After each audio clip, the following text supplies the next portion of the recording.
It's 3 a.m. The corridors are dim. The hospital ward breathes in that low hum from ventilators, monitors, and soft footsteps of nurses on linoleum. In the neonatal unit, everything is smaller than you'd expect. The beds are barely bigger than shoeboxes.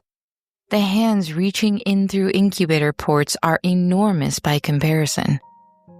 Giant and gentle. Everything in that room is built on one idea, that the most fragile life in the world is safe here. That the technology, the training, the careful, watchful presence of people who choose this hardest, most demanding kind of nursing, means that if your baby came too early, if your baby came fighting, they are the best possible hands to help your child. Parents leave their children in those rooms at night. They go home, or they try to sleep in family rooms down the corridor, and they trust. They trust the monitors. They trust the protocols. They trust above all the nurse. The one who knows your baby's name. The one who smiles when she passes you in the corridor. The one who holds your infant with such practiced tenderness that you think she loves them. She genuinely loves them. Now imagine that she does not. Welcome to GBRLIFE Transmissions. I'm your host, Caitlin, and you're listening to GBRLIFE of Crimes, where we explore not just what happened in crimes committed by women, but why they happened and the psychology behind them. And today, the unthinkable is this: a neonatal nurse, a woman who trusted specifically and completely with the lives of newborn babies, murdered 7 of them and attempted to murder 6 more. Her name is Lucy Letby. Before we go any further, I want to say this clearly. The babies she harmed were real. Their names were a matter of record, and their families carry what happened to them every single day. This episode is not about bringing back that pain. It's about understanding, as best we can, the mind behind it. Because understanding is not the same as excusing. It never is.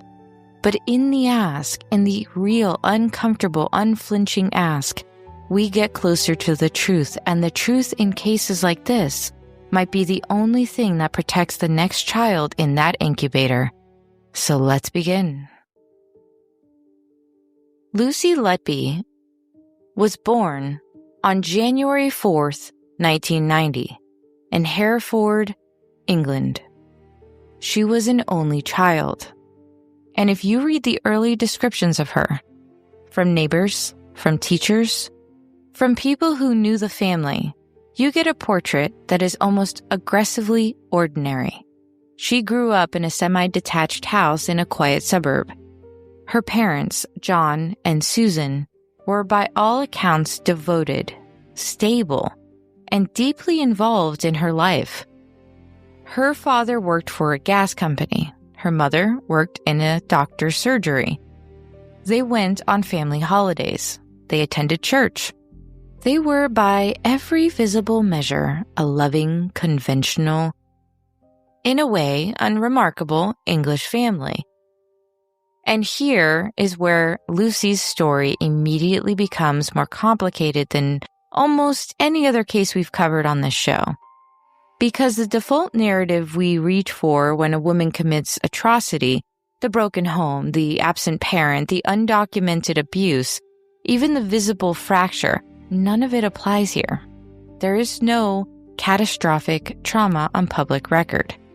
There is instead a childhood that looks from the outside like it was fine, more than fine. In this case, it was warm. She was close to her parents, very close, perhaps unusually so. People who knew the family described John and Susan as exceptionally protective of their only daughter. Attentive in a way that drew notice, not abusive, and definitely not cruel, but perhaps, and this is where the psychology begins to get quietly interesting, perhaps, so encompassing, so complete in their devotion that Lucy grew up with a very little sense of herself outside the little bubble that they built around her. An only child raised in a house where she was the entire emotional center of her parents' world, beloved, supported, but perhaps, and this is worth holding, never really tested, never really allowed to fail, never given the chance to sit with disappointment long enough to develop the internal architecture that comes from surviving it.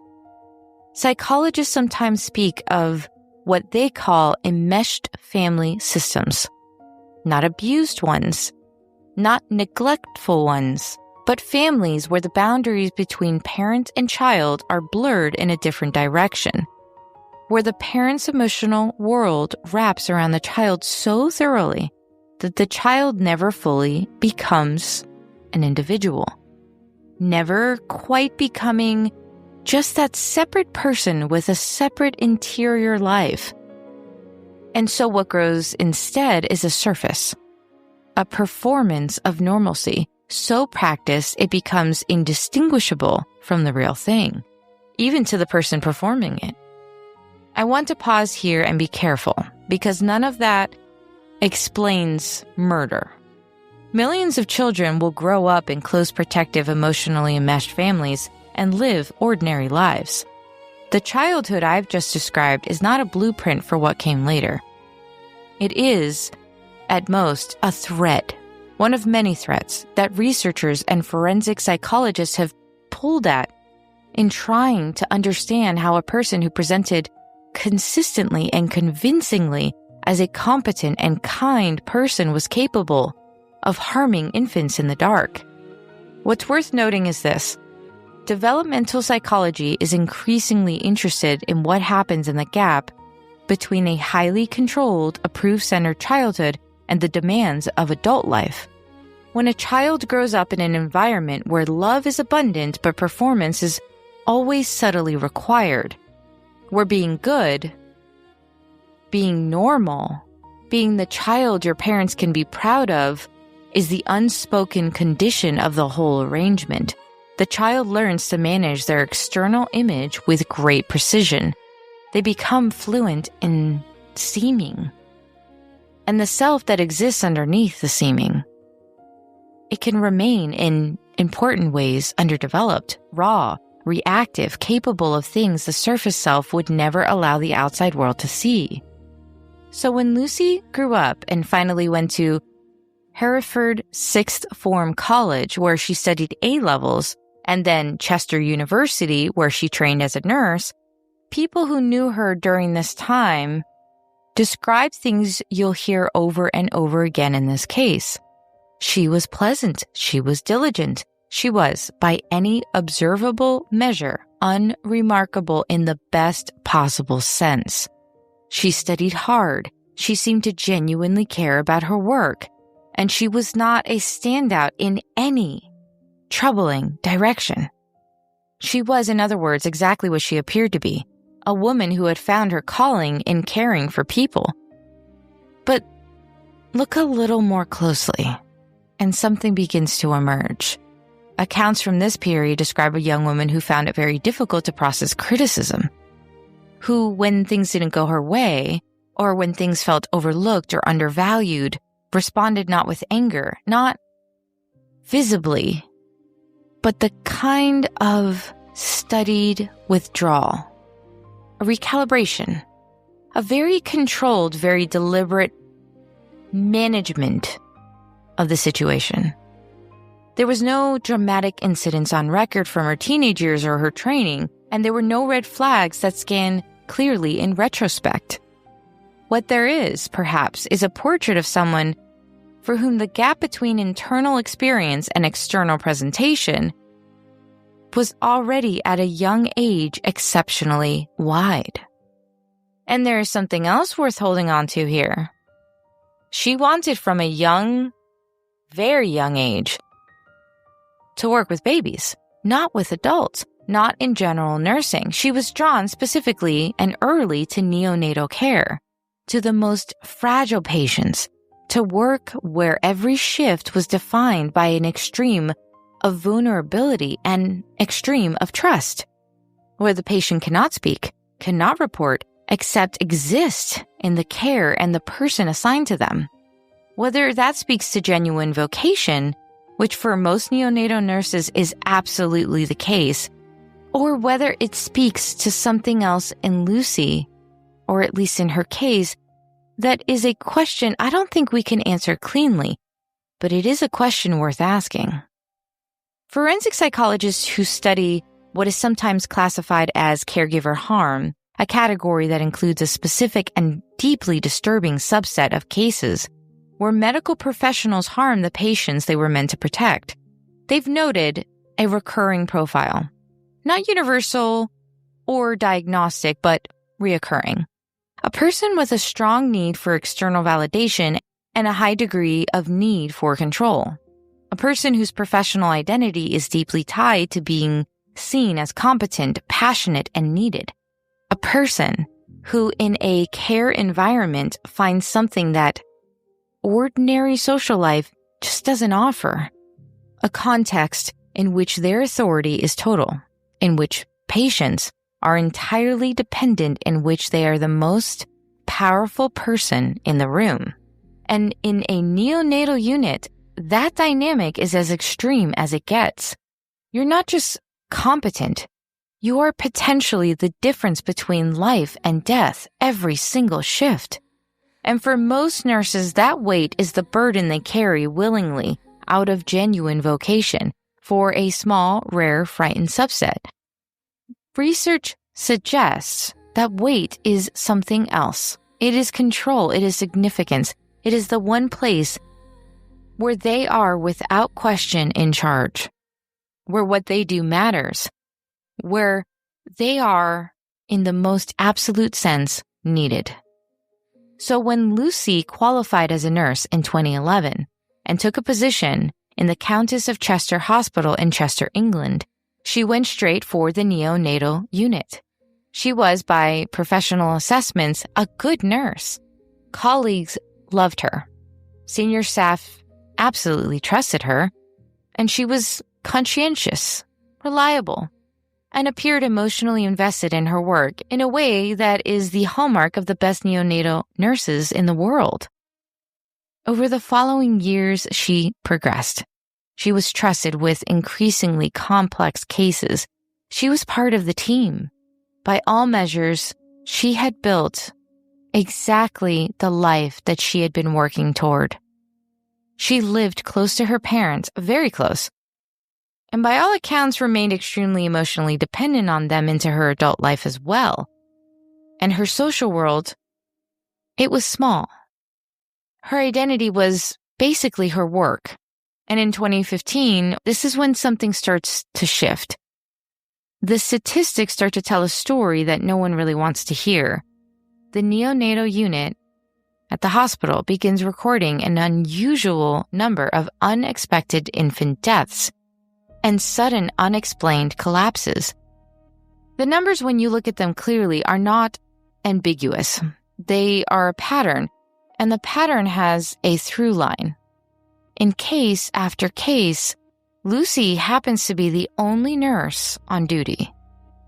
Now, hospitals are not naive places. The people who work in them understand statistics, and they are looking at the statistics all the time. The consults at the Countess of Chester, Dr. Stephen and his colleagues, began to flag their concerns internally. Basically, they went to management. They started to produce data. They wanted to show correlation. And here's part of the story that has nothing to do with Lucy Letby's psychology and everything to do with the institutions and the very human instinct to look away from something too terrible to be true. The hospital management did not act. Not quickly, not adequately. Meetings were held. Reports were filed. Lucy is briefly taken off the ward, and then almost incomprehensibly, she's sent back. Management reportedly more concerned with the hospital's reputation and the procedural risk of making an unsubstantiated accusation against a nurse, the doctors escalated, though. They wrote a letter directly to the chief executive. And at one point, in a moment that will become one of the most damning details of the entire institutional failure, Lucy herself is called to a meeting about the concerns and the doctors. Not management will apologize to her, which means she's still on the ward. And the deaths continue. Between June 2015 and June 2016, Lucy murdered 7 babies and attempted to murder 6 more. The methods she used were varied, and they were clinical in the most chilling possible sense. They required knowledge, access, and appearance of routine care. She injected air into the infants' bloodstreams. She administered insulin. She introduced milk feeds in ways designed to cause harm. She is believed in some cases to have physically interfered with breathing. The means were those of a nurse. The knowledge was hers because the hospital had given it to her, because the profession had trained her with it, because every patient who had ever trusted her had handed her that knowledge along with their child. What emerged during the investigation, which was eventually launched in 2017, after the Royal College of Pediatrics and Child Health conducted a review and the hospital was finally forced to act, was not just evidence of attacks themselves. It was evidence of something else, something that forensic psychologists found deeply significant. At Lucy's home, police found notes, handwritten. They included phrases like, "I am evil, I did this." They found what appeared to be a written confession even, and then reportedly a walkback from it. They found a collection of the names and details of the babies that she had harmed, not discarded, kept, organized. The question of why a person would keep those things, write those notes, and then, again, keep them is one that cuts right into the psychological center of this case, because it speaks to something deeply fractured in the relationship between her internal world and her external one. The surface, the competent, caring professional, Lucy, who expressed distress at the deaths, who attended some of these babies' funerals, who offered comfort to grieving parents, that surface held. It held for years, but underneath it, something else had been happening entirely. Lucy was arrested for the first time in July of 2018, and then she was arrested again in November of 2018, and then again in June of 2019, and she was charged in May of 2021. Officially, with the murder of 7 babies and the attempted murder of 10 others. Her trial began at Manchester Crown Court in October 2022, and it ran for 10 months, making it one of the longest criminal trials in British legal history.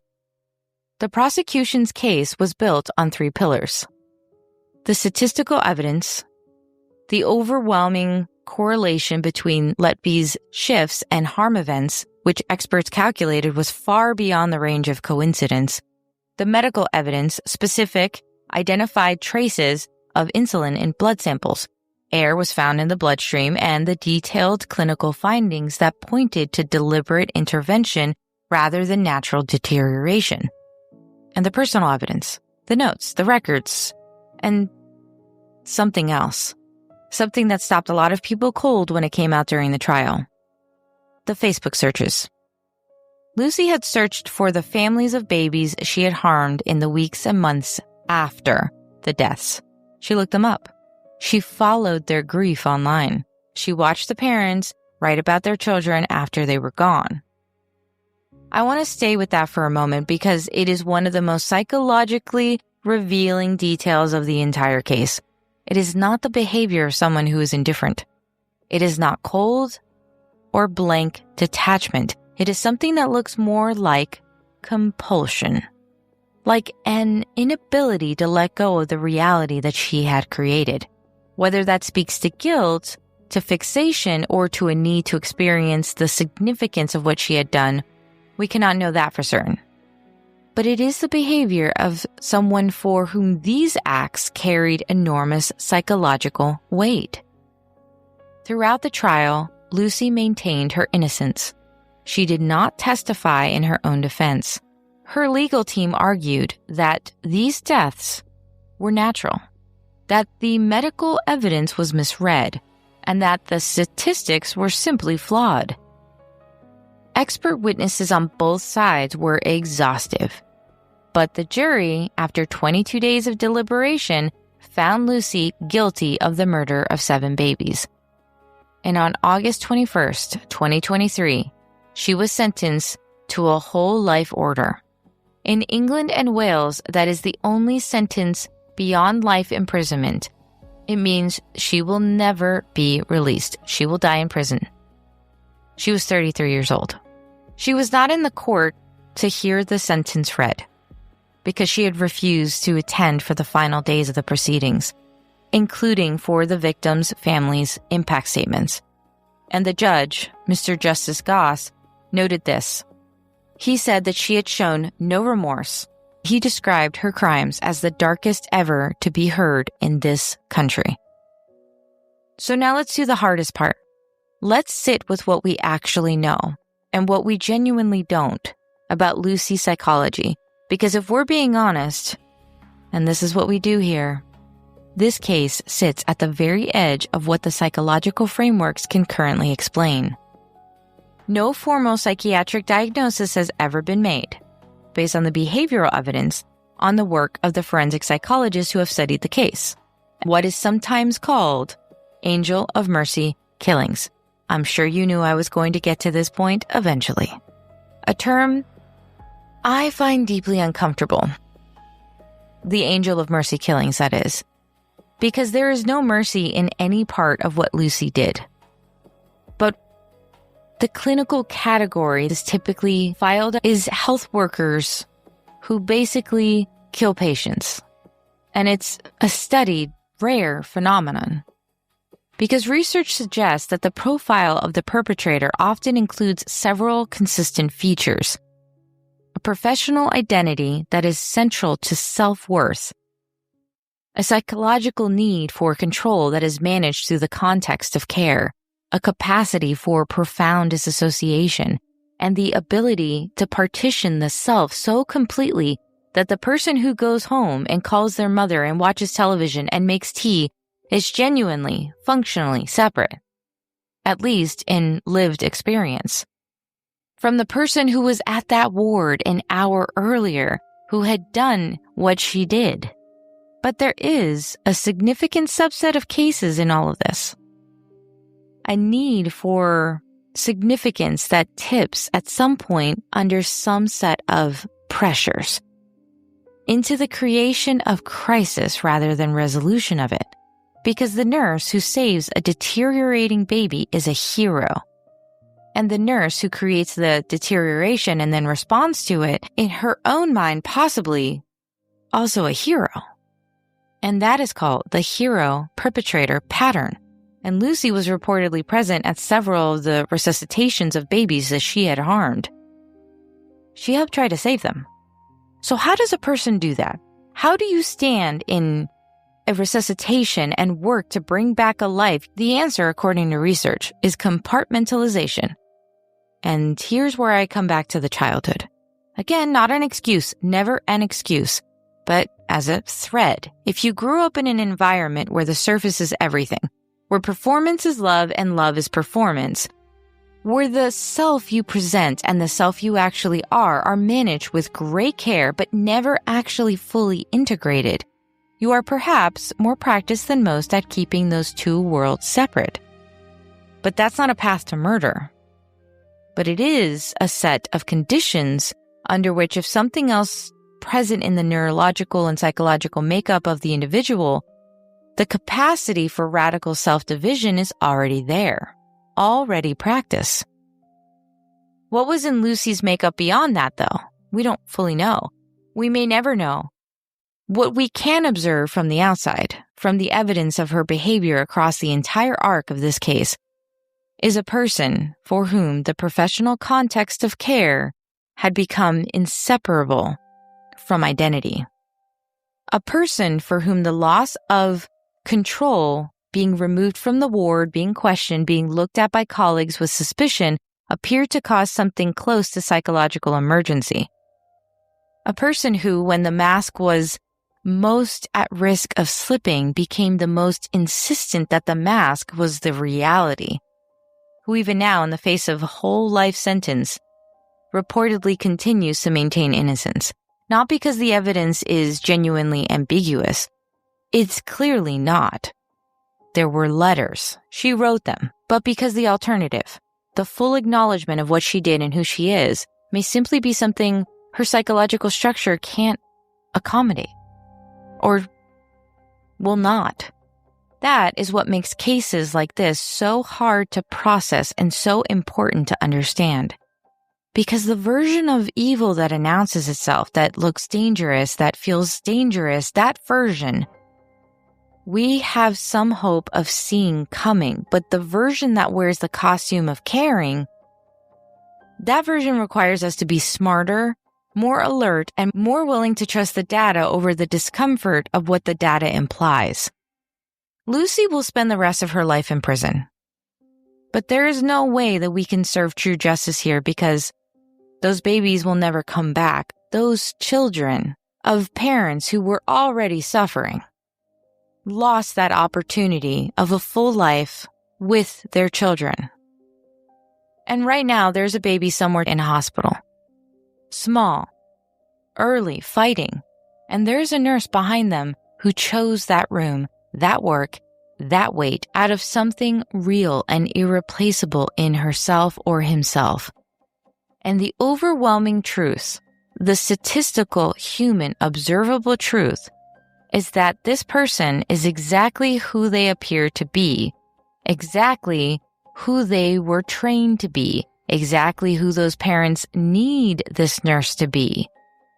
But the Lucy Letbys of the world are the terrible exception, not the rule. But the exception happened. And so, we keep asking, we keep looking, and we keep refusing to look away because the babies in those incubators deserve that.